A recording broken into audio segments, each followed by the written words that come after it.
Hello, and welcome back to the channel. So here's the thing. I realised in the last video I spoke briefly about the MCU, and I said I was a fan of it, particularly certain elements in that series. And so I thought, okay, what can I do with Marvel that hasn't been done before? What unique content can I provide? Nah, fuck it, let's just do a tier list. And so here we are. We have a tier list, not created by myself, created by this individual, Mr. Stump. Mr. Stump has provided this, a great tier list, ranking things from what to best. We have all the movies here, I believe. They're not in chronological order. I'm going to do them in the order that they appear, except if it comes up, for example, here, Iron Man 2. I will instead do Iron Man 1 first, so I'll find that on the list over here, do that, then go back to that. So I'm going to do it that way. Alright, so let's get started. First film we have, Avengers. Iconic. Not best, in my opinion. If there were a great between the middle, I'd put them in here, and here's why. This was the culmination of the first phase. So they'd made all of these characters individual, they'd made them likeable, you were very interested and invested in them. But then there was always the question, can they make this work? Can they take this and make it a movie that's interesting and can hold your attention and isn't just mindless fighting? And they did it. They made it really interesting. There's conflict within the characters that works really well. Alan Silvestri's theme is to this day iconic and will go on in the series, I'm sure. Joss Whedon, before he was outed as the monster that he is, did a great job with directing it and making it a really fun, feel-good movie, and well, he redefined what a blockbuster, a summer blockbuster was, right? So I think for its legacy alone and for what it achieved, it deserves to be certainly in the second tier, pushing to the first. Hulk. Edward Norton is extremely poorly cast in this. He's a great actor, but they didn't know where they were going to go with the series. So this tonally does not fit with any of the other movies, and for that reason it has to go in what? I recently, for context, I watched all of the 23 MCU movies. Well, I actually only watched 22 because I remember hating this film so much that I just left it. I didn't even look at it. Not very professional of me, I know, but just the thought of it put me to sleep. Okay. Captain America, the First Avenger. I think it's too fashionable to hate this movie. I think it's really good. I really like the kind of American patriotism throughout it, that's laced throughout it. I think Silvestri again does the score, and the First Avenger theme is incredible. I used to run and bop to that as I was going with my earphones in. Chris Evans is perfectly cast, unlike Mr. Norton here. He's got that chiseled jawline. He looks like that stereotypical Chad of a guy. But of course he doesn't come from that. We see him as a scrawny kid first, and he has a heart of gold, and he's a very likeable character. It's very hard to dislike him, and so I think he carries the movie. The Red Skull conflict is a bit bland and boring, not that interesting, but they did introduce the Tesseract, and I think when you look back in retrospect, it's a better movie than people give it credit for. I think it's it's middle of the road, I'd say. I'm going to call it likeable, but I think it's too often discredited. It kick-started the feel-good tone that the movies would hold. Here we have Iron Man 2, but I'm going to go and find Iron Man 1. Iron Man 1 for me is one of my favourites of the whole franchise. I'm not going to lie, I'm going to put it in best. I think Robert Downey Jr. is the best part of maybe all of these movies combined. That could just be my bias, but I think he's excellent casting. He's gone through, that struggle in his life of having to come back from something that he doesn't want to identify as, and they make that the crux of the film, turning his back on the weapons industry that he was a pioneer within. Also, I've just realised, what the hell is this? Elastic Man? T-Rex? I have no idea. So Robert Downey Jr. carries this film, I think. When I think of this movie, I think of the first moments with the AC/DC Back in Black playing, as you see the jeeps coming towards the camera. It's really nice. Jon Favreau directs this, I think, and he does a great job. He understands the character. It was a time when it was a gamble to make a movie about this guy. No one really cared, but and it was released the same year as The Dark Knight, which wasn't very fortunate. But I think looking back, this is without a doubt one of the best in the series. I love it. It's a lot of fun. And it's before the villain being just a mirror image, like a dark version of the hero, became a problem. This was before it was really a thing that people recognised in the Marvel franchise, and so I don't think it can be blamed for that as a fault. It started it didn't copy it. Iron Man 2. Very dumb movie. Very dumb movie. I like Ivan Vanko. I like Mickey Rourke. I think his character's motivations are understandable. His backstory is well written, and you can engage with it. I don't think Justin Hammer is great, to be honest. Yeah, he's funny, but you don't want your main villain to be completely non-threatening. There is no threat to Justin Hammer. Tony Stark regularly busts his balls throughout the film because he's just a whiny, slimy guy. They recast Rhodey to become Don Cheadle here. I think the War Machine character in this film is the least interesting of all the times it's used in the future. Although I do like the scene for Tony's birthday when he's drunk and they're fighting in both costumes. It's quite good stuff. But I think the movie is just too bland for my tastes. But I would understand if someone ranks it a wee bit higher than this. But for me, it's dumb. I'm going to leave this and this for obvious reasons until later on. So let's go on to Black Panther. Black Panther's a lot of fun. I saw it 3 times in the cinema. I think that Michael B. Jordan as Killmonger is the best part. I like the score with the African infusion. That's very nice and cool. There are too many memes for my liking. The what are those inclusion? No thank you. Chadwick Boseman did a great job. Unfortunately, he's now passed away. It's going to be interesting seeing how they do the sequels. Without him, I'm sure they'll do a great job. But for me, this is a good film. Good film. Hold on. I think because of the third act, I'm going to bump it down to likable. Because yes, the villain's great, but they ruin it with the special effects. The special effects look really bad, really tacky. I think a large part of that is because all of the best special effects workers were working on something else that was going to come the next year. So I'm going to put it in likable. If it were just the first two acts of the film, it would be in good, but the last one drops it down for me slightly. Captain America: The Winter Soldier. That is what this is, right? I can't really read it. I think it is based on the picture.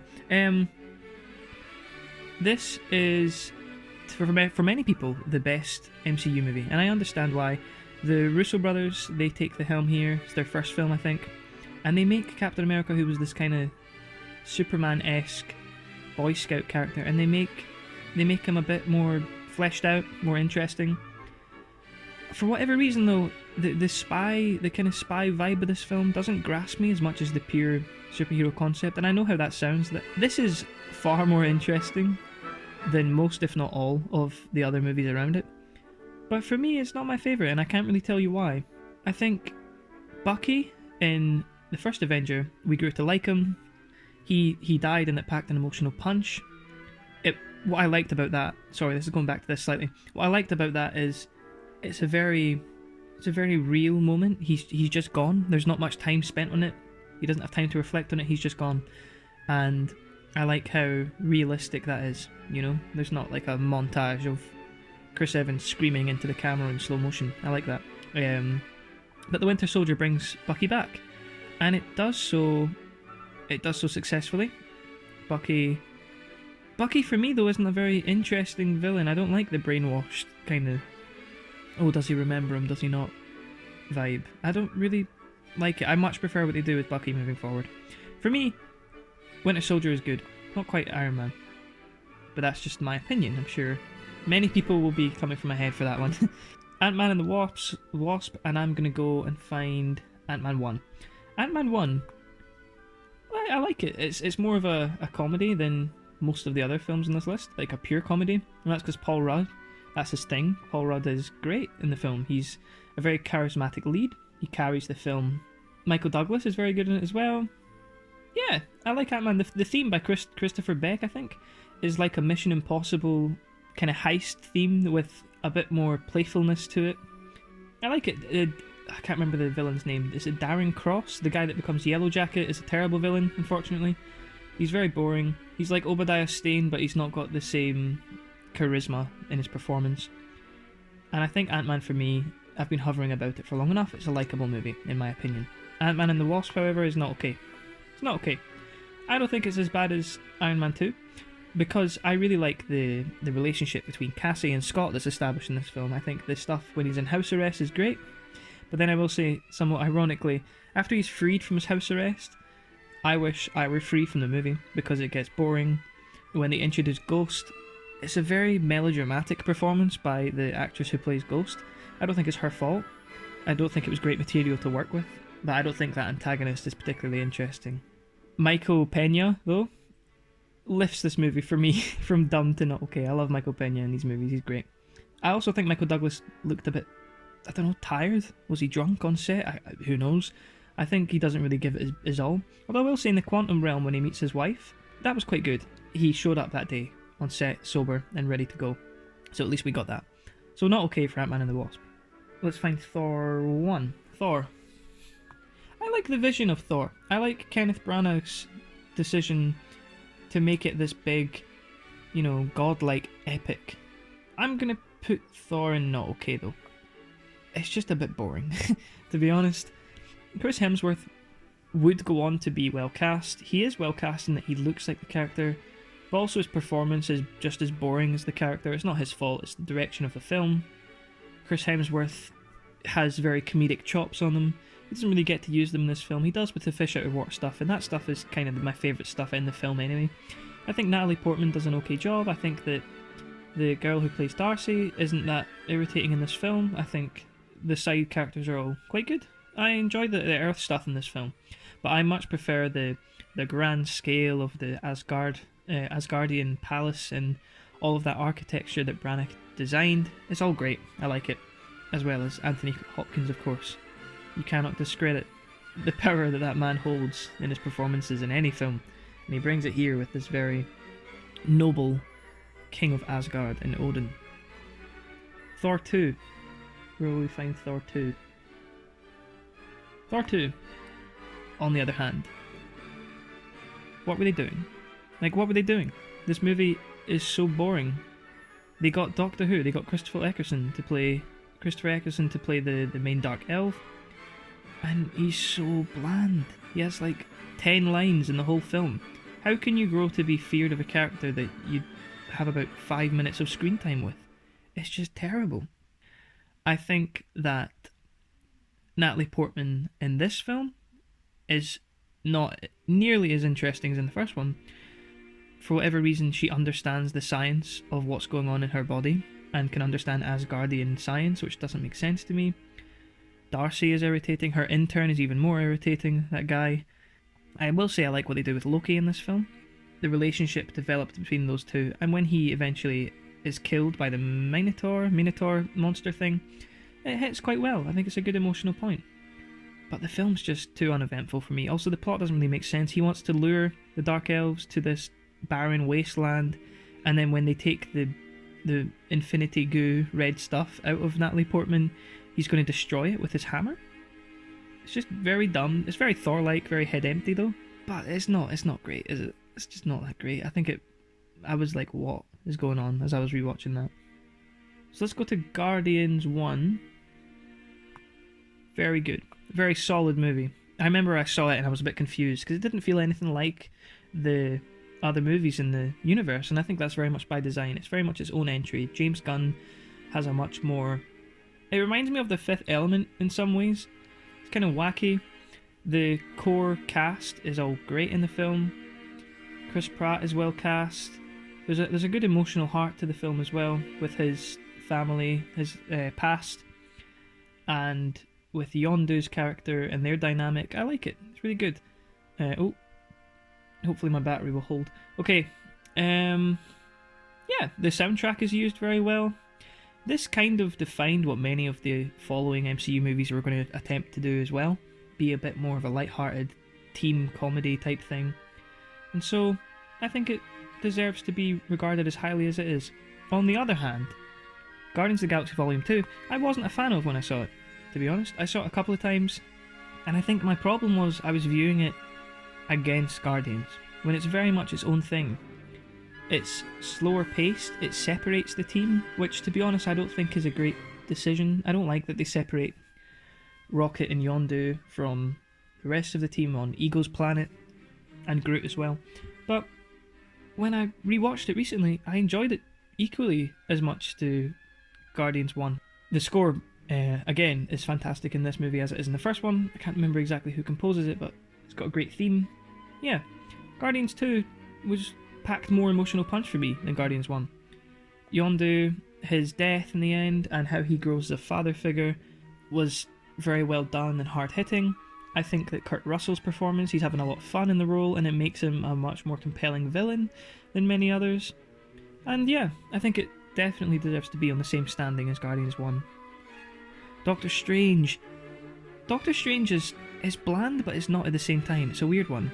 I really like it. I like the visual effects. I like the lore. It kind of comes out of nowhere. Like, we've had all these quite grounded elements, and then Doctor Strange comes in with this magical sorcery based story, and I really like it. The problem is the villain. What's the villain's name? I can't remember. Dormammu is the main villain, but his underling is not very interesting at all. I think it begins with C. It's like Christoph something. Yeah, the way that he defeats Dormammu in the end with his brain rather than just punching him is great. I like that what they do is they take Stephen Strange and they make him like Iron Man, but in my opinion he's almost less redeemable. He's got less charm. He's just more of an asshole, and I like it. And they really knock him down. You see him at his lowest point. It's what you expect from an origin story, but I think this is a good origin story. And the really cool, mind-bending visual effects were great. I'm going to put it in likable. Oh, I've already done Avengers, yeah. Avengers Age of Ultron. Not okay for me. Not okay for me, because they wasted so much potential with the Ultron character. Ultron could have been very intimidating, but he's not. He looks kind of at times crappy with the CG. He's too quippy. He should be this really intimidating. Almost, they should have made him more one note. I can't believe I'm saying that, but they should have made him more one note than this guy who has like daddy issues with Stark. He should have been thinking, Stark shouldn't be worth his time. He's got greater plans. They introduce Wanda and they introduce Pietro, Quicksilver, and they're both great in the movie. Their accents are weird, but they drop them as they go on, so Marvel knew their mistakes were there. Also, the love story with Black Widow and Hulk does not work. I wish they'd addressed it more though in the future before, spoilers, before Natasha died. I wish there was some sort of callback to it. But yeah, it doesn't really work for me. It's kind of bland, and I didn't really enjoy watching it that much. And I almost fell asleep. So, Captain America Civil War. First time I saw it, wasn't massive on it. The reason I wasn't massive on it was because I was expecting it, because the marketing, I think, in my defense, misled me to think that it was going to be the two sides of the heroes disagreeing, and for 2 hours a build up to a big climactic fight. And I honestly thought that one of them was going to kill the other, and they almost do, to their credit, but that wouldn't have been right in the tone of the universe, I know. When I rewatched it, the movie's much more intelligent than that, and I should have been more receptive to that when I first saw it. I'm going to put it in good, because I think Zemo's plot is excellent. I also like how he succeeds in the end. It's a really great gut punch when you see, right when Iron Man had turned over to their side, Bucky is responsible for his parents' death. You can see in Robert Downey Jr.'s performance how much it tears through him. You feel so much for the character at this point, because you've had so many movies with him, that you either end up on the side of just kill Winter Soldier, he deserves it, or you end up on Cap's side where you're like, no, he's misunderstood, don't do it. And you have this emotional tug of war game on whose side you're on, and it's really effective and well done. This was also the Russo brothers, what they did with Scarlet Witch and Vision, and what they did with all of the heroes kind of becoming branded vigilantes and being monitored more. I think it's a really great film with a really strong plot, and we're seeing Zemo now in Falcon and the Winter Soldier. I like where they're going with that. Yeah, I think this movie is really solid, and so it belongs in the good category. Oh, right, okay, Thor Ragnarok. Taika Waititi took control of the series, and thank God, because Thor 1, Thor 2, yeah, they're alright, but they're so they're kind of up their own arses in that they take the original material far too seriously. Whereas Ragnarok, absolutely not. Throw it out the window.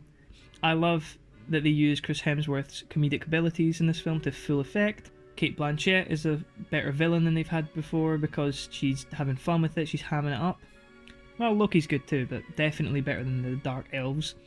When he goes to the junk planet, that's my favourite stuff in the film, as I think it is most people's, because Jeff Goldblum is such a great actor. He's great in everything he's in, and this is no exception. The Grandmaster's a fantastic character. The stuff in the gladiatorial arena with Hulk is amazing. I love when he jumps out and Thor is happy to see him, but then Hulk's having none of it. He just wants to club his head off. It's great. Thor, for me, I'm going to put it in best. And I know that best is like, it makes it seem like there's only one that can be there, but there's going to be a few. These are, of the films we discussed, definitely my favourite two. Okay, Captain Marvel, when it first came out, I actually didn't see it. I wanted to avoid the political discourse, I couldn't really be bothered with it. But when I watched it, there's nothing political really about it. It doesn't matter. Like, for me, the biggest crime the movie has is that it's forgettable. I think Captain Marvel is about on par with Iron Man 2. The problem is, she's been brainwashed by the Kree to think that she's been raised by them and she's fighting for their cause. And so it doesn't make sense to me that she's as like snarky as she is. I think she would be more... Honestly, I think she'd be more in line with what Jude Law behaves like. But I think she's a bit too snarky for me. As it goes on, it gets better. I think she's used far better in Endgame. I also think the plot is a bit pointless because we see that she is this super-powered being within the first 15-20 minutes of the film. And then we have to spend 2 hours watching her find that out herself. You're just waiting for her to catch up with you. I think the score was kind of forgettable as well. It's no more cookie cutter than Iron Man 2 or Thor, but it's no worse than them, really, either. So, I think it's a very middle-of-the-road Marvel movie. Spider-Man Homecoming. Spider-Man... Oh, I forgot to say, in Civil War, Spider-Man is perfect. That's my favourite Spider-Man stuff so far. Just that scene in his apartment. Or in his house, sorry. It is an apartment, actually. Yeah, the scene in his apartment with Tony is great. Spider-Man Homecoming, I loved it when I saw it. I liked the small scale to it. He is a friendly neighbourhood Spider-Man. He's not the Sam Raimi fighting off city-wide threats. I can't remember who directed this one, actually. But whoever it was, they did a far better job than Webb before them. I don't think it's as good a movie as the Raimi movies, but I like the feel-good high school element to it. I think all of the high schoolers are great. I know they're actually adults in real life, but they're very convincing as teenagers. I like that they made Flash a smart guy, not like just a meathead. Yeah, I think that Tom Holland is great casting as Spider-Man. He's got that very well-natured, vulnerable quality that I think you want in a young Peter Parker. He's very much an outcast, and you can see that. Having to hide such a great set of abilities from people, from his peers, he could use that to become higher up in the social chain, but he doesn't, and that's where the interesting elements of Spider-Man comes from, having to balance his social life with these great responsibilities. They overuse Iron Man in this film, not as much as the next one, but they overuse Iron Man in this film because he's kind of the Ben Parker. I don't really think you need Ben Parker in Spider-Man's story, but he's a key element, so there should be some reference to it at least. Michael Giacchino's score is an absolute banger as well. Academic Decommitment is one of my favourite tracks in the whole of the MCU. I used to plug that into my ears when I was running as well. It's just really feel good, and I couldn't really listen to it without smiling, so yeah, I like it. Good film, very good film. Iron Man 3 gets too much hate as well, I think. What they did with the Mandarin upset a lot of people. Understandably, I think, because the Mandarin is such a key villain in Iron Man's mythos. I understand why people are upset, but I think Ben Kingsley does a good job. I think the twist is quite charming in some ways, and if you kind of let go of the fact that, yeah, it's come from source material that's quite beloved, what they do with it is smart. Although I do think Aldrich Killian is not a fantastic villain. I don't think his motivations are that interesting. He was left on a roof by Tony Stark, and because of that, you're kind of given the impression that if Tony Stark had taken him under his wing, he wouldn't have become a big supervillain, so Tony creates his own villain. I don't really know. I don't really like it that much. The kid in this movie, though, the kid actor has a great rapport with Tony Stark, with Robert Downey Jr. Marvel's really good at casting kid characters, or kid actors. Cassie is great as well in Ant-Man. Oh, also the PTSD stuff with the Avengers is great. Spider-Man Far From Home, I honestly preferred it to Homecoming when I first saw it. I saw Far From Home a couple of times in cinemas. And it's only recently when I rewatched it that I realised, I think it's about level, to be honest, but it's level for different reasons. I think the villain in both movies, they've done a good job with Vulture first by Michael Keaton, very grounded and believable character. The twist with him being Liz's dad was great and unexpected and shocking, but Quentin Beck is one of the greatest MCU villains, I think. Jake Gyllenhaal, he does a great job as Mysterio. He wins over Spider-Man's trust, and then I think the plot is the weakest aspect of this film, because Tom Holland has known him for like 2 days and decides, yeah, I'm going to give you this power that can summon airstrikes and nukes on the planet, because I don't feel like I can do it, even though Tony gave it to me. I think he would be a bit smarter. He'd consult Fury, for instance, I think. But he just gives the power to Jake Gyllenhaal. And then again, it's a naivety that a child might exhibit, so I don't know. I like that they take the character to Europe. We don't see Spider-Man in this typical environment again. They're really doing whatever they can to stop him from being in the city. Hopefully in the third film we do see him in the city and they do some interesting things with it. The ending where his identity is revealed is great. It sets up what I think will be a great third final entry of the trilogy. Yeah, I think it's a very solid film. Although I would maybe put it between likeable and good, if that were an option. Alright, moving on. Infinity War. In my opinion, the greatest achievement that the MCU has accomplished. There are like 50 main characters in this film. It's ridiculous. But all of them are not as focused on as Thanos. And that's the greatest strength of this film, is Thanos. The CGI is great, but Brolin is doing the motion capture for it. And he's a really, really interesting and emotionally engaging character. You believe his motivations, and you believe his mentality. You might not agree with it, and if you do, I'd maybe be a bit worried. But yeah, it's a really interesting drive to want to allow the universe to keep growing because you think that the overpopulation is going to be its downfall. I think that's interesting. They bring all these characters together, been 10 years in the making at that point, and you're not bored at all. The pacing could have been really terrible, but it wasn't, because they cut right when you feel you've been missing a character. They'll cut to that character, and you're like, oh, let's see what they're up to. It's great. It's really good. The Russo brothers achieved the impossible, really. I also really like how dark this film is, because it is, still at its core a kids movie, but it ends in such a bleak way. I can imagine a lot of kids were left the cinema scarred at seeing some of these characters disappearing.